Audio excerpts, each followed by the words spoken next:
اور ایران نے امریکی صدر کو واضح جواب دیتے ہوئے کہا کہ دوسروں کو دھمکانے والا خود پتھر کے زمانے میں پھنسا ہوا ہے۔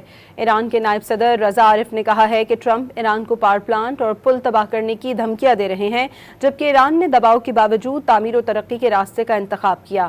ایرانی پارلیمنٹ کے اسپیکر محمد باقر قالباف نے ٹرمپ کو مشورہ دیا ہے کہ غلطی نہ کریں، جنگی جرائم کے ذریعے کچھ حاصل نہیں کر سکیں گے۔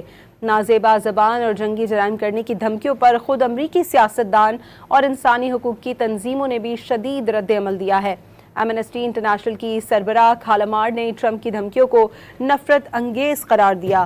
ایک بیان میں انہوں نے کہا کہ ایرانی پلوں، بجلی گھروں کو تباہ کرنے کے بعد سب سے پہلے متاثر شہری ہوں گے۔ امریکی سینیٹر برنی سینڈرز نے صدر ٹرمپ کو ذہنی عدم توازن کا شکار قرار دیا۔